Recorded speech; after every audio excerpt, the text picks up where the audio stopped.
Bonjour à tous. Aujourd'hui, je vous retrouve sur une nouvelle vidéo pour vous parler de la peur et de comment se libérer de nos peurs. Se libérer de nos peurs, c'est vraiment quelque chose qui peut demander du temps, qui peut demander toute une vie parfois, et puis qui se fait étape par étape. Donc la première chose que j'ai vraiment envie de vous dire, c'est de ne pas vous mettre de pression, de ne pas vous culpabiliser si vous n'y arrivez pas ou ça prend du temps pour vous parce que la plupart de nos peurs font référence à nos plus grosses blessures et la première chose à faire c'est vraiment d'apprendre à nous mettre un petit peu un baume sur notre cœur pour apaiser déjà notre histoire, apaiser notre vécu, nous apporter beaucoup d'amour pour pouvoir déjà transcender un petit peu ces blessures-là. Et évidemment que du coup ça prend du temps et ça peut demander du temps de se libérer des peurs qui font, en particulier celles qui sont, comme c'est le cas pour la plupart, liées à nos blessures. Donc la première chose que j'ai envie de vous dire par rapport à ça, c'est que pour se libérer de nos peurs, oui, ça passe par apaiser nos blessures. Ça passe par apaiser nos blessures parce qu'en fait la peur c'est comme une réactivation de nos blessures. Donc apaiser nos blessures, ça passe en plein d'étapes. Ça passe par vouloir déjà guérir nos blessures, être conscient de ce que nos blessures nous empêchent d'être ou de faire et vouloir aller de l'avant. Et puis après ce vouloir, il faut se laisser du temps, de la patience, parce que on a aussi besoin d'accueillir nos émotions, d'accueillir l'injustice de tout ce qui a été pour nous, de les exprimer, de les libérer. Et je crois que la première chose à faire, c'est ça, c'est déjà accueillir la blessure, accueillir les émotions, accueillir tout ce que l'on ressent, tout ce que l'on n'a pas pu exprimer, dire, qu'on n'est pas obligé de dire à quelqu'un, mais qu'on peut exprimer sur le papier, qu'on peut libérer de plein de manières, par l'écriture, par la danse, par le chant, par un cri. Donc accueillir c'est la première chose, accueillir ces émotions, les laisser prendre toute la place, les laisser être exprimées, parce que ce qui n'est pas exprimé reste enfermé dans l'être et a besoin à un moment donné de sortir d'une manière ou d'une autre. Donc accueillir ces émotions même si c'est difficile. Puis combien de fois on a pleuré puis ça nous a fait du bien après. Donc accueillir et puis après libérer, exprimer ce qu'on n'a pas pu exprimer autant de fois que nécessaire, aussi longtemps que nécessaire, par tous les moyens qui se présentent et qui sont juste et bons pour vous. Et puis se donner le temps pour apaiser les blessures, pour aller mieux, pour avancer, s'offrir beaucoup d'amour sur ce chemin, laisser à l'autre la responsabilité qui est la sienne quand ça concerne des blessures relationnelles et garder juste ce qui nous concerne en essayant de s'apporter le plus d'amour possible. Puis sur ce chemin, à un moment donné, il y a un chemin d'acceptation. Non pas accepter ce qu'on a vécu, mais accepter que ça fait partie de notre vie, que c'est un fait. C'est un fait de toute façon. Et accepter, ça veut juste dire, ok, je peux pas revenir en arrière, je peux pas revivre les choses d'une autre manière. Maintenant, je vis avec ça, je vis avec cette histoire, je vis avec cette blessure. Et accepter, c'est aussi un pas important vers l'enseignement. Et l'enseignement, il nous permet d'aller vers le pardon. L'enseignement, c'est j'ai suffisamment de recul, j'ai suffisamment observé ma blessure, compris ma blessure pour avoir le recul de comprendre ce qu'elle a à m'apprendre aujourd'hui, ce qu'elle m'a permis d'être, de devenir. Et à un moment donné, on est peut-être pris pour garder juste la lumière, juste ce que ça nous permet d'être ou de faire aujourd'hui, même si ça ne change rien à la blessure de base. Mais ça change tout en même temps puisque ça nous aide à accepter, ça nous aide à pardonner, non pas pour les autres mais pour soi-même. Et tout ça, c'est un processus qui est assez long, évidemment, et où il convient de s'offrir beaucoup de temps, beaucoup de patience, pour beaucoup d'amour, de bienveillance, pour prendre le temps. Donc la première chose pour se libérer de ses peurs, c'est d'avoir envie déjà de travailler sur ses blessures qui sont liées à nos peurs. Et puis ça peut vraiment vous demander beaucoup de temps. Mais on peut travailler les blessures en parallèle, bien sûr. Et les blessures en parallèle, moi j'ai envie de vous expliquer un petit peu comment moi je travaille sur mes blessures. On en a tous en tant qu'être humain et on en aura toujours. C'est normal, c'est ok. L'idée c'est qu'elles ne nous définissent plus forcément, puis surtout qu'elles ne nous limitent plus. Et pas forcément qu'elles ne nous limitent plus là de manière magique du jour au lendemain, mais petit pas par petit pas, petit bout par petit bout, retrouver notre souveraineté, retrouver notre liberté en sortant des masques que nos blessures ont créés, des schémas de comportement, de protection, de fuite et autres pour libérer les peurs. Donc libérer les peurs, moi je vais vous expliquer comment je fonctionne à mon niveau depuis plus de 20 ans. Quand il y a des nouveaux schémas qui sont prêts à être libérés, parce qu'il y a plein de façons de travailler.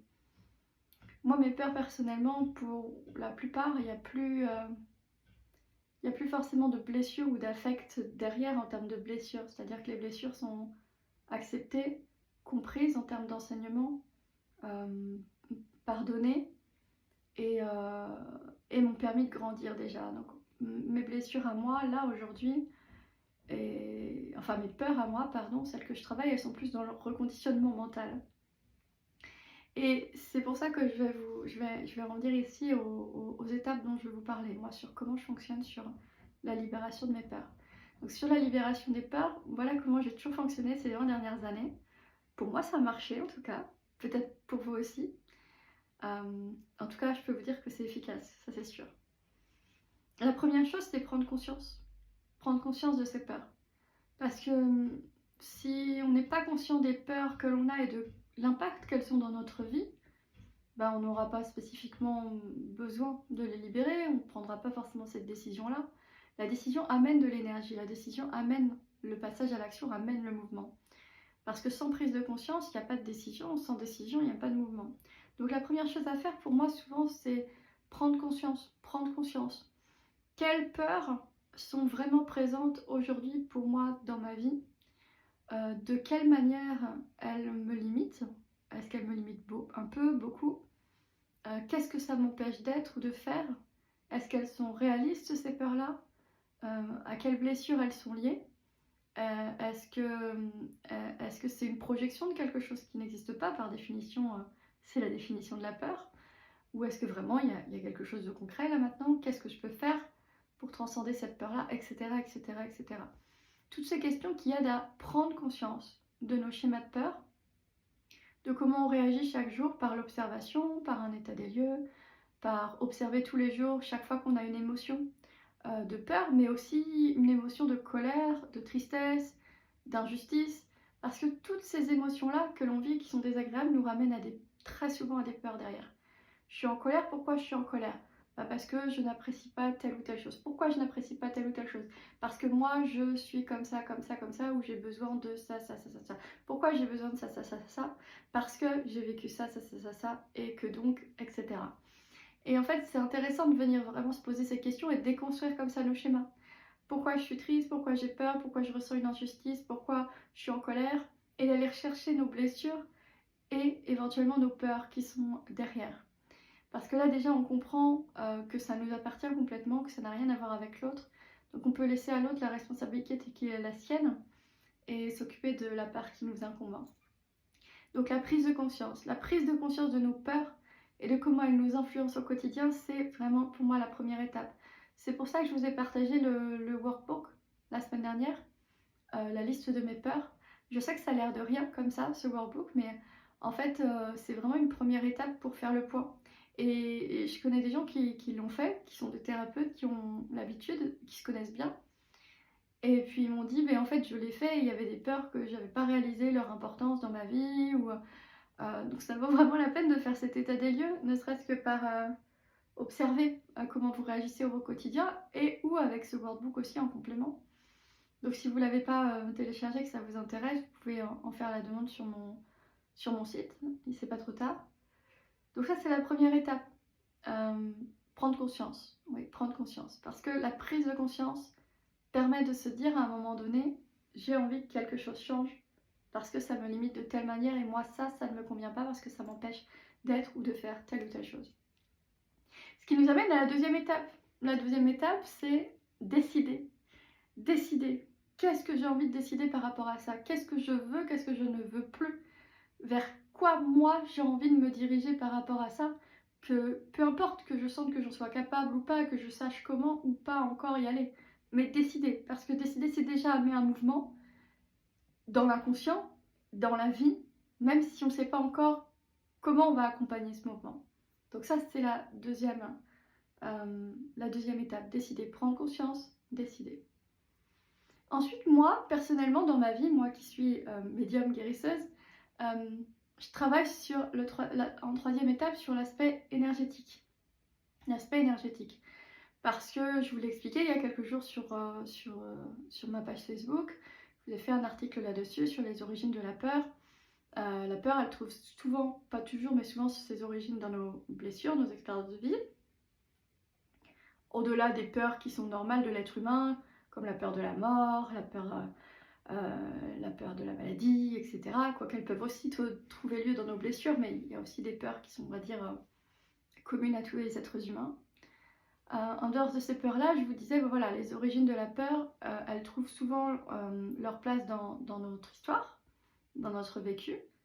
Et puis cette même histoire, ce sont parfois des schémas de répétition de choses qu'on a déjà vécues avant, dans les vies antérieures, que des ancêtres ont vécu dans la lignée transgénérationnelle avant nous, et dont on porte les codes parce que notre âme a choisi de les porter et de les revivre d'une autre manière pour en tirer un enseignement, pour grandir, pour y mettre de la lumière et grandir en tant qu'âme, en tant que conscience avec ça, et s'élever vers quelque chose de plus épanouissant, transmuter le passé pour aller vers quelque chose de plus lumineux et ajusté, aligné pour nous. Donc, la troisième chose que je fais quand je travaille sur mes peurs, c'est vraiment de travailler sur la partie énergétique. Et je le fais de différentes manières. C'est que, si vraiment je veux faire un travail hyperactif, alors je peux aussi me laisser porter par ce qui est là. En général, quand je travaille mes peurs, c'est parce que je me suis laissée porter et que j'ai reçu un enseignement, une guidance, comme quoi, tiens, ce serait bien que tu travailles ça là maintenant. C'est pas... Mais après, on peut aussi décider à n'importe quel moment de dire, moi j'ai envie de travailler sur mes peurs maintenant. Moi je travaille en ce moment, c'est aussi pour ça que, comme beaucoup de monde, on travaille beaucoup les peurs en ce moment. C'est pour ça que je vous parle de ce sujet-là. Mais techniquement, une fois que j'ai envie de travailler vraiment de manière très active dessus, et on n'est pas obligé de travailler de cette manière-là, je fonctionne dans cette troisième étape de deux façons.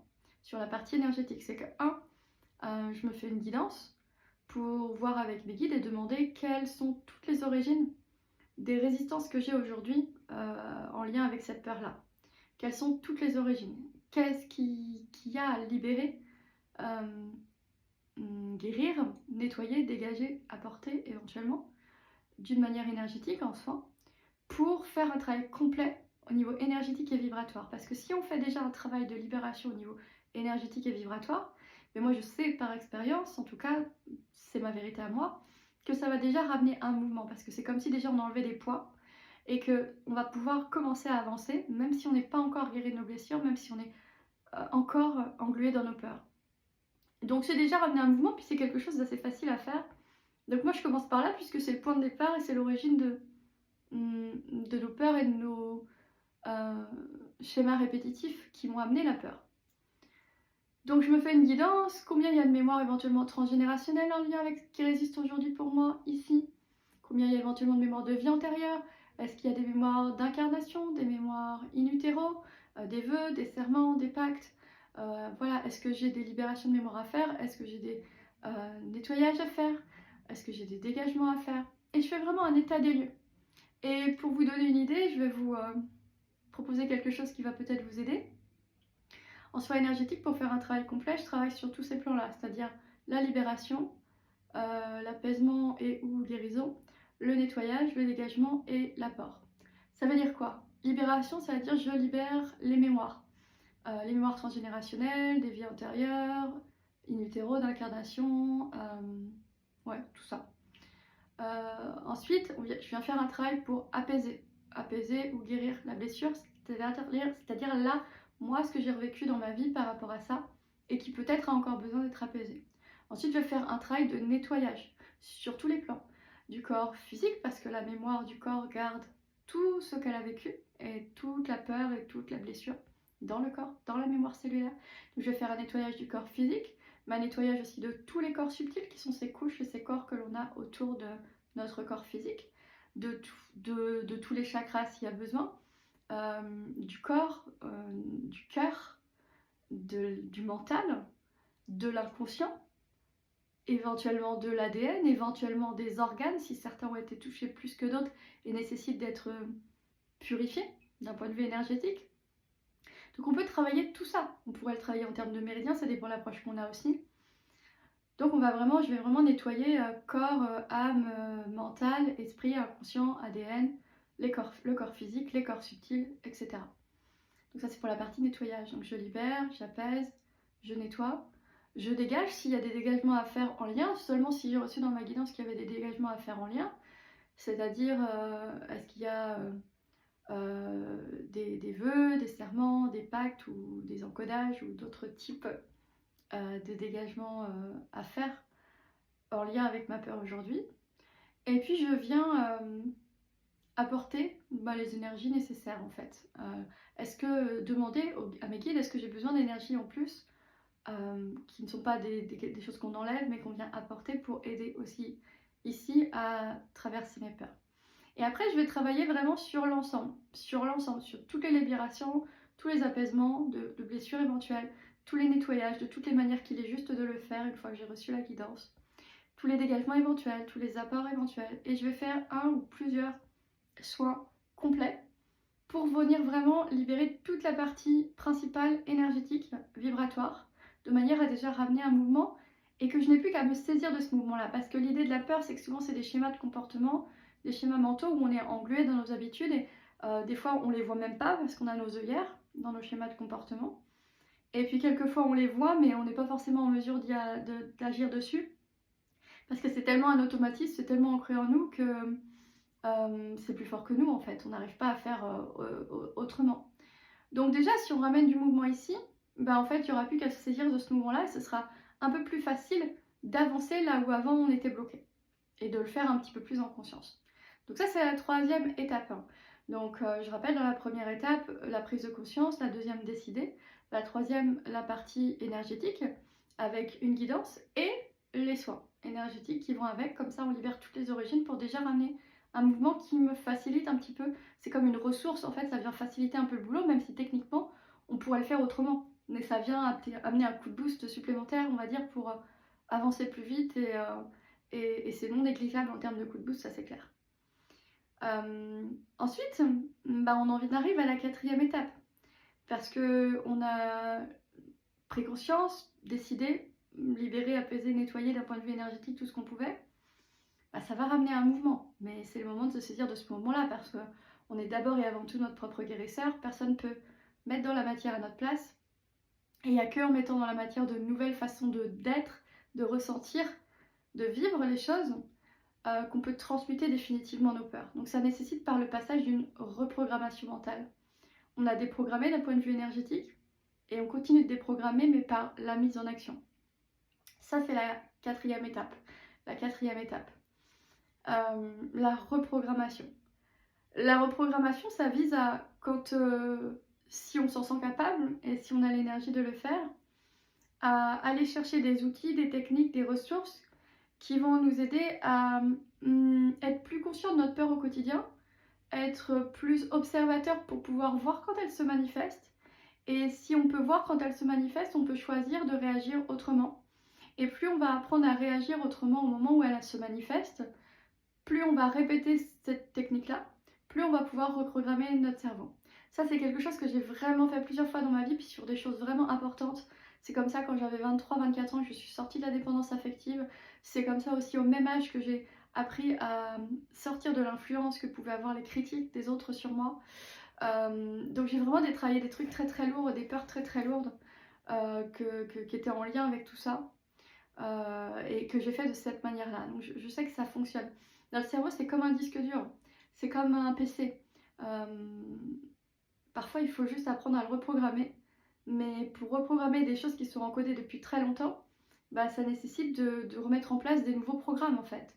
Une nouvelle façon de réfléchir, d'agir, de ressentir et de le faire suffisamment longtemps jusqu'à ce que ça devienne une habitude, même si au début, on n'y croit pas trop. Pour vous donner un exemple, quand je suis sortie de la dépendance affective en travaillant cette même technique-là, avec toutes les peurs qu'il y avait derrière, ça m'a pris 2 ans et demi. 2 ans et demi de reprogrammation de mon cerveau où chaque fois que j'avais quelque chose, je venais travailler, et pareil, sur la critique, les choses comme ça, 2 ans et demi, ça s'est fait travailler en même temps en fait. Et vraiment, moi mes techniques, c'était des techniques de dans ma reprogrammation, mais après il y a plein d'autres manières de le faire, puis on peut se faire aider aussi par des professionnels, que ce soit en hypnose, en EFT, en EMDR, il y a plein de professionnels qui peuvent aider aussi à reprogrammer, à aider cette reprogrammation.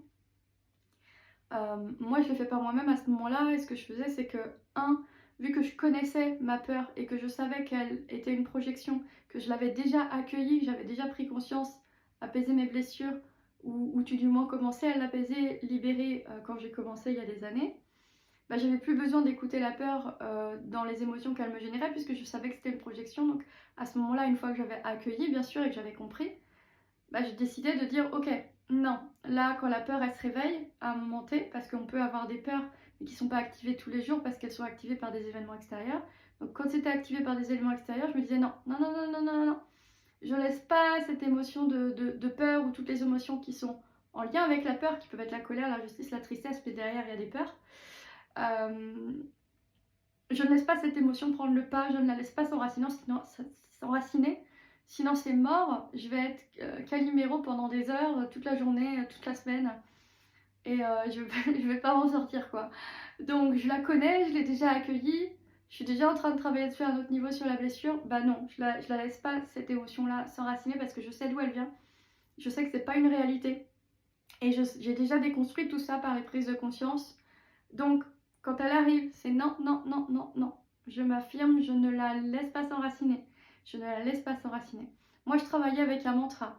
À l'époque, quand j'avais 23-24 ans, je me disais je sais qui je suis quelqu'un de bien. Je sais qui je suis quelqu'un de bien. C'était pour la partie dès que je recevais une critique qui me heurtait en plein cœur et qui me ramenait à ma peur de ne pas être aimée, quoi. Et je me disais je sais qui je suis quelqu'un de bien. Je sais qui je suis quelqu'un de bien. Je vous en ai déjà parlé dans une autre vidéo. Et je me répétais ça encore, pour me rappeler que c'était qu'une projection de mes blessures, qu'une projection de quelque chose de pas réel, qu'une projection très souvent qui est une supposition de ce que l'autre a pu dire ou faire, alors que si ça se trouve c'était même pas son intention. Et puis que de toute façon, même si c'était réel, la critique lui appartenait, ne m'appartenait pas, c'était sa responsabilité, donc je lui laisse la sienne, parce que souvent quand on critique, eh bien, en fait, ça nous parle de nous, ça ne parle pas de l'autre. Et moi, je prenais la mienne en me disant, ok, moi, je sais que ça vient toucher ma peur, je sais que ça vient toucher ma blessure, mais j'ai déjà déconstruit tout ça. Je la connais, cette peur. Je sais qui je suis quelqu'un de bien. Je sais qui je suis quelqu'un de bien. Je sais qui je suis quelqu'un de bien. Et puis, je me disais ça pendant quelques minutes. Et puis, comme j'étais déjà dans un contexte de travail à cette époque-là, je recentrais mon esprit tout de suite sur une autre activité. Parce que quand on centre notre esprit, qu'on se met focus sur quelque chose, après l'esprit il pense à rien d'autre. Donc c'est une très très bonne manière de ne pas laisser s'enraciner la peur. Donc je sais qui je suis quelqu'un de bien, hop, je la laisse pas s'enraciner, je concentre mon esprit sur autre chose, et puis en 10 minutes c'est passé. Et du coup, au lieu de faire mon Calimero toute la semaine là, ou toute la journée, du coup j'ai réussi à la squeezer et qu'elle arrive, mais qu'elle reparte aussitôt. Encore une fois, uniquement parce que je la connaissais déjà, cette blessure. J'en avais déjà pris conscience, je travaillais déjà sur mes blessures, et j'avais pas besoin de la laisser s'enraciner. Encore une fois, elle avait déjà été accueillie, je la connaissais déjà. Et ça peut être une manière de, mais on peut le faire avec plein de choses. On peut le faire avec des mantras et centrer notre esprit sur autre chose. On peut le faire avec des techniques de respiration, avec plein de choses. À vous de découvrir qu'est-ce qui vous aide à ce moment-là à accueillir si c'est pas accueilli, et si vous connaissez déjà, à vous recentrer et à vous réoccuper sur autre chose. Et en même temps, de dire ça, je sais qui je suis quelqu'un de bien, c'est un reconditionnement du cerveau, de dire quand quelque chose me heurte à l'extérieur, je réapprends mon cerveau à ne pas penser que c'est vrai. Parce que qu'est-ce qui se passe chaque fois qu'on est blessé par quelque chose qui vient de l'extérieur? c'est qu'en réalité, il y a une partie de nous qui y croit. Parce que sinon, dans la vie, il y a plein de choses qui ne nous touchent pas, en fait, qu'on peut nous dire en désagréable. Et si ça ne nous touche pas, c'est parce qu'on n'y croit pas. Donc dès lors que ça nous touche, c'est qu'en fait, il y a une partie de nous qui n'est pas guérie, qui n'est pas encore apaisée, et qui y croit, en fait, qui croit que c'est la réalité. Sinon, on ne serait pas touché. Sinon, on ne serait pas touché. Et je me souviens d'un chaman un jour que j'avais rencontré qui disait de toute façon, dès lors qu'il y a quelque chose de souffrance et qu'il y a quelque chose qui n'est pas encore accepté. Donc ça nous ramène aux blessures à ce moment-là. Si c'est souffrant, c'est qu'il y a encore un travail de guérison à faire, qu'il faut encore se laisser du temps. Mais on peut travailler aussi à ça, à essayer de réincarner une nouvelle vérité une fois qu'on est prêt, une fois que ça fait sens, une fois qu'on est prêt à se dire ça aussi. Par exemple, je sais que je suis quelqu'un de bien ou n'importe quel autre type de mantra. Mais il faut être prêt, il faut être prêt. Et moi j'utilisais ça. Mais après ça peut être d'autres mantras, d'autres techniques, encore une fois, d'autres pratiques. Mais l'idée vraiment, j'ai vraiment gardé ça. Je la connais, je la laisse pas s'enraciner cette peur-là. Au moment où elle se présente, je me recentre avec quelle que soit la technique et j'occupe mon esprit. Et je vais renouveler ça aussi longtemps que nécessaire, jusqu'à ce que finalement, ça devienne une habitude dans mon cerveau et qu'à un moment donné, je l'ai fait sur plusieurs peurs, je me rends compte que la peur n'a plus, ou presque plus, d'impact sur moi. C'est-à-dire que mon sentiment de colère, de tristesse, de peur, d'injustice n'est plus réactivé. Ou alors il me titille pendant 2 secondes et en fait il bifurque très rapidement et ne vient pas m'impacter de manière désagréable, ne vient pas me limiter, ne vient pas m'empêcher d'être moi-même, d'être épanouie, de profiter de ma vie. Et ça peut prendre du temps, donc évidemment c'est une multiplication de ça chaque fois que la peur se présente pour reprogrammer le cerveau. Tac, tac, tac. Et je tiens à préciser quand même que le plus important c'est de prendre soin de soi. Parce que ça demande de l'engagement, de l'investissement. Et quand on n'a pas d'énergie parce qu'on n'est vraiment pas bien, qu'on est fatigué, qu'on est malade, qu'on est en burn-out, je dis n'importe quoi, on n'est pas forcément prêt à déployer cette énergie d'auto-affirmation en soi. Donc, il faut sentir que c'est le moment, à un moment donné, qu'on a envie de le faire, qu'on se sent capable de le faire. Tout le monde en est capable, mais peut-être pas à tous les moments. Il y a des moments, des fois, pour se reposer, se foutre la paix, excusez-moi. Et puis, il y en a d'autres pour agir et pour avancer. Voilà, moi, comment j'ai travaillé mes peurs dans ma vie, comment je continue de les travailler. Donc, prendre conscience par l'introspection, par l'écoute de soi. C'est pour ça que l'écoute de soi et l'écoute subtile de soi, elle est si importante. C'est pour ça que je vous ai partagé une vidéo il y a quelques semaines de l'écoute de soi à la réalisation de soi, parce que c'est fondamental. Ça nous permet vraiment de nous connaître, de sortir de nos œillères et de rentrer dans la conscience, dans la connaissance et la conscience du soi. C'est-à-dire, ok, je sors j'ai des œillères et je les vois pas. Et j'arrive dans j'ai des œillères, mais je suis capable de les voir. Je suis capable de voir ce qui m'appartient ou pas. Et tout ça vient de l'écoute et l'observation du soi. Donc c'est hyper important. Si vous n'avez pas vu cette vidéo, ça peut peut-être vous intéresser. Elle est sur ma chaîne YouTube. Donc la prise de conscience de nos peurs, de comment elles nous limitent, de ce qu'on veut, de ce qu'on ne veut plus, d'où elles viennent en termes de blessures, la décision, le travail énergétique si ça vous appelle évidemment, avec une partie guidance, une partie soin. Et puis la reprogrammation, petit pas après petit pas, aussi longtemps que vous en avez besoin, avec toutes les techniques pour accueillir si besoin est, mais sinon ne pas laisser s'enraciner, vous recentrer et reprogrammer votre cerveau avec un autre mécanisme de pensée, de ressenti ou d'action en fonction de la situation. Et aussi longtemps que c'est nécessaire jusqu'à ce que vous sentiez que c'est une nouvelle habitude et que vous avez ancré ça comme un nouveau schéma de pensée, une nouvelle carte mentale. Voilà moi ce que je voulais vous dire au niveau, au niveau de la peur. J'ai envie de voir avec les guides, avec mes guides, ce qu'ils ont envie de vous dire d'autre éventuellement pour ça, donc je vais prendre un petit temps. Ok.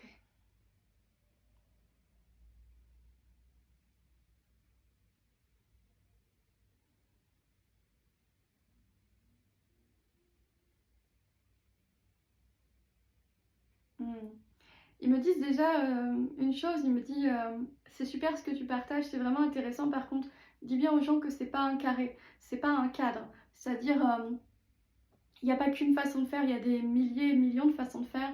On peut aussi prendre le temps, puis laisser le temps faire son œuvre. On peut aussi travailler avec des professionnels, comme je vous disais tout à l'heure, que ce soit des professionnels de la santé ou des professionnels de l'énergétique ou autres. Il y a plein de façons de faire. Puis des fois, c'est des... oui, pardon, là, on me redit autre chose. Des fois, c'est des actions qui vont nous aider à sortir de notre peur. Et oui, j'ai complètement oublié de vous parler de ça, mais dans les étapes, oui, il y a une dernière étape, pardon, j'ai oublié cette étape-là. Donc, il y a prendre conscience, décider, libérer, faire le travail en énergétique, reprogrammer. Et reprogrammer, ça passe par deux choses, pardon, je vous en ai dit qu'une. Ça passe par éventuellement la reprogrammation du cerveau. Et deuxième possibilité, qui peut être l'une, l'autre ou les deux, sortir du cadre dans le sens sortir de sa zone de confort aussi.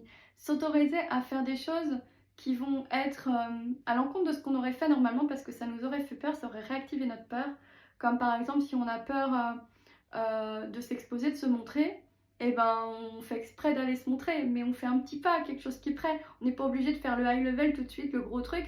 Si on s'en sent capable, on peut y aller. Moi, je suis plutôt de ce genre-là, je suis plutôt du genre à me mettre des levels, voilà. Mais après, chacun, voilà, on peut mettre un tout petit pas, un tout petit truc. Comment je peux me montrer demain?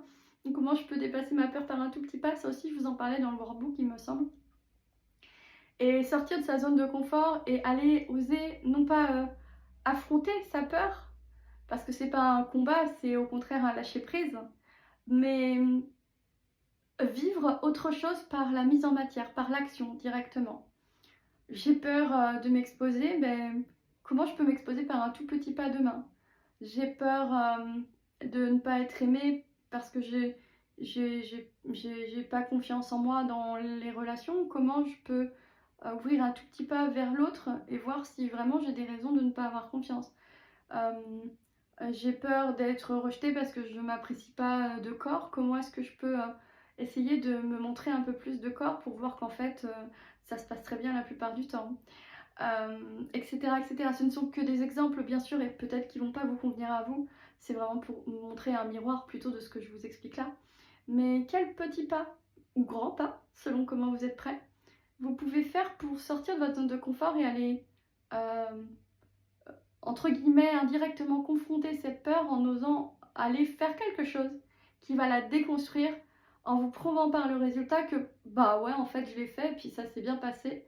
Et puis bah, plus on renouvelle ces petits pas hors de sa zone de confort aussi, plus ça ouvre des perspectives, plus ça déconstruit les croyances et plus finalement on s'en libère facilement parce qu'on se dit bah bon en fait c'était rien en fait et donc on avance en fait. Donc ouais, il y a sortir de sa zone de confort aussi, c'est le deuxième point de cette étape-là de reprogrammation mentale. Une deuxième possibilité en complément ou en remplacement de ce que je vous disais tout à l'heure. Je vais voir avec eux s'ils veulent vous dire autre chose par rapport à la peur.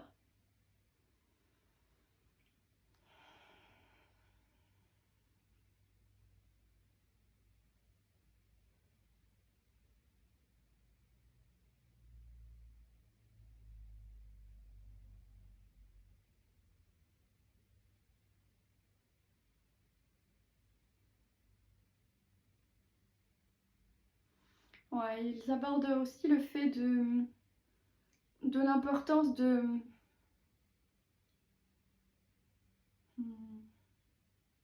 prendre soin de soi, de se nourrir, d'essayer de voir à d'autres niveaux de quoi vous avez besoin en ce moment et d'essayer de satisfaire vos besoins pour vous faire du bien. Si vous avez besoin de temps, si vous avez besoin de prendre soin de vous, si vous avez besoin de faire des balades dans la nature, de lire n'importe quoi, de voir du monde, de sortir. D'essayer de vous demander de quoi mon âme a besoin en ce moment, de quoi j'ai besoin en ce moment pour me faire du bien. Parce que c'est un peu les vases communicants aussi, c'est un peu comme la pensée positive, même si je suis plutôt une adepte du juste milieu parce que on peut pas être tout le temps positif, etc. Mais techniquement c'est un peu pareil, c'est un peu les vases communicants. Plus on se nourrit, plus on est dans une énergie positive, d'amour, moins on va laisser de place à la peur. Et en fait, moi je me souviens dans Quand j'ai été formée début 2016 en coaching professionnel, je me souviens que on nous expliquait dans cette formation que au niveau du cerveau, on ne peut pas penser à la même millième de seconde positivement et négativement en même temps. Bon, certes, c'est extrapolé parce que la seconde d'après, en réalité, on peut. Mais c'est juste pour nous montrer que s'il y a un millième de seconde, on ne peut pas réfléchir positivement et négativement en même temps. Si le cerveau ne peut pas faire ça, bah, ça veut bien dire que plus on occupe de l'espace à penser positivement, moins le cerveau est occupé, moins ça laisse de place à la pensée négative. Bah, c'est un peu pareil pour la peur. Plus on va nourrir et se nourrir, et plus on va nourrir l'amour et l'amour de soi, l'amour de la vie dans notre vie, moins il va laisser de place pour la peur. Alors c'est pas, les deux sont coexistants, c'est normal. C'est pas une question d'aller dans un extrême ou dans l'autre. C'est juste de rééquilibrer parfois un peu les curseurs, rééquilibrer les choses. Donc de quoi j'ai besoin en ce moment? Comment je peux me nourrir moi en m'aimant mieux, en répondant à mes besoins? Et comment je peux inviter aussi l'amour déjà de moi pour commencer dans ma vie? Parce que plus cette énergie d'amour fait partie de ma vie, moins l'énergie de peur, elle peut avoir de prise, même si elle est toujours là sous-jacente. Donc on va dire que c'est une ressource supplémentaire en attendant pendant qu'on fait toutes ces étapes-là, qui aide à s'équilibrer aussi. Et c'est quand même une ressource très importante, encore une fois, puisqu'elle permet d'être moins dans la peur et donc de mieux la vivre et de moins se sentir limité. Ouais, ça c'est quelque chose d'important aussi. Moi je vais voir de nouveau s'ils ont quelque chose d'autre à vous dire.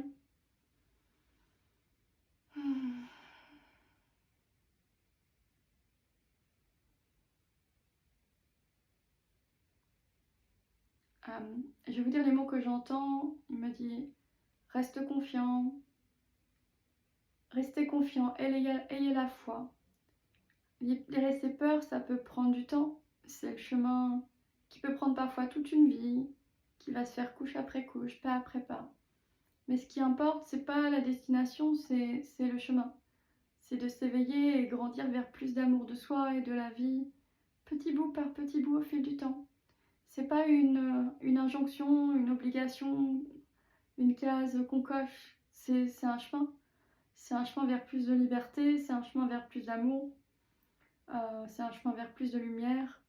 Et c'est ok de prendre le temps, c'est ok de pas être prêt, c'est ok que ça prenne des années.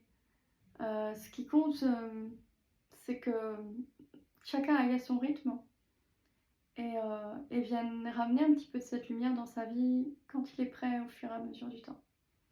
Voilà, ça c'est ce qu'ils veulent dire sur la peur, et puis on pourrait dire la même chose pour les blessures.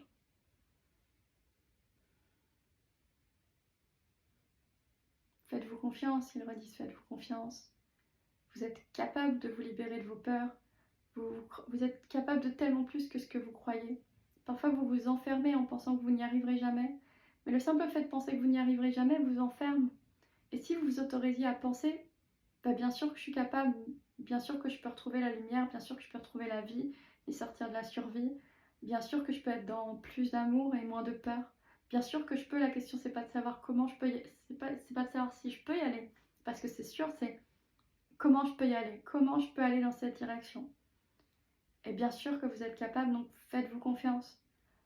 Vous avez ces ressources en vous. Il suffit d'être dans l'amour de vous, dans suffisamment d'amour de vous pour lâcher prise, avancer, décider et avancer à votre rythme. Et c'est ça le plus important. Ok, on m'invite à vous transmettre un chant, canaliser, je ne sais pas ce qui va venir pour cette énergie-là. Et je vais utiliser ma Shruti Box qui est à côté pour accompagner.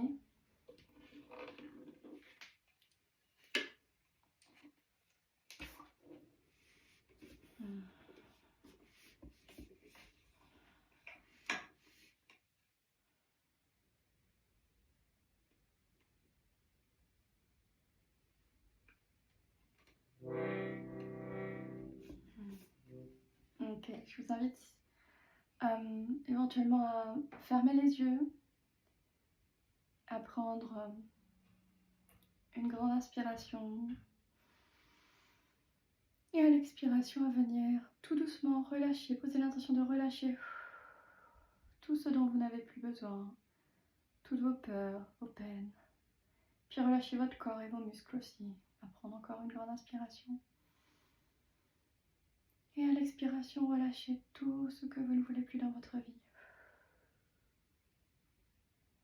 Allez, encore une fois.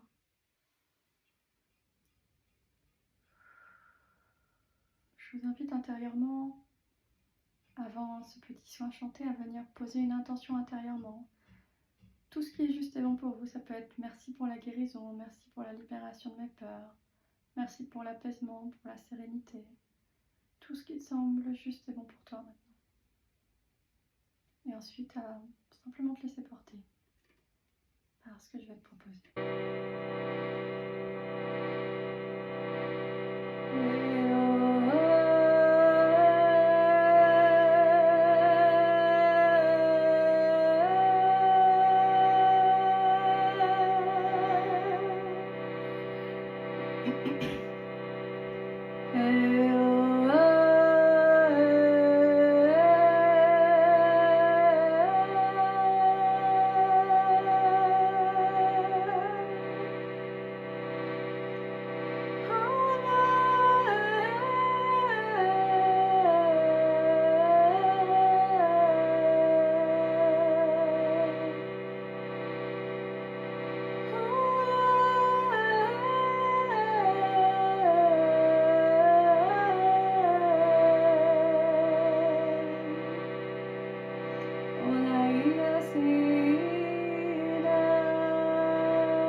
La lumière t'attend.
Je t'invite à prendre une grande inspiration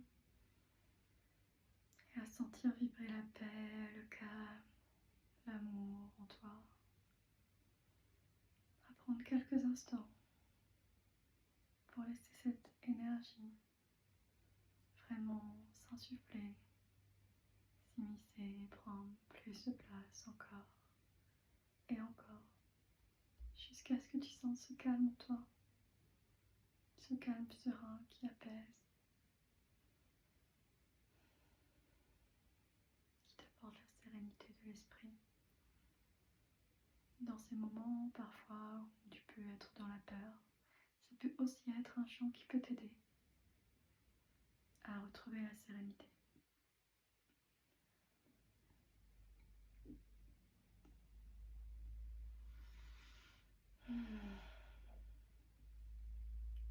Ah, ok, quand tu es prêt, prête, je t'invite à rouvrir les yeux. Et puis n'hésite pas à écrire s'il y a des choses qui t'ont parlé dans le partage que je t'ai fait aujourd'hui, s'il y a des choses qui t'ont inspiré ou au contraire qui t'ont réveillé d'autres choses en toi, pour commencer à prendre conscience de tes peurs, prendre conscience de ce que tu es amour, que tu es lumière, et de ce que tu peux faire si tu en as le cœur, l'appel, pour commencer à être encore plus dans cet amour et dans cette lumière qui transmute toutes les ombres, qui transmute toutes les peurs. Voilà, je t'envoie plein d'énergie d'amour et de douceur, en espérant que ce partage t'aidera à t'apaiser, te libérer. À bientôt.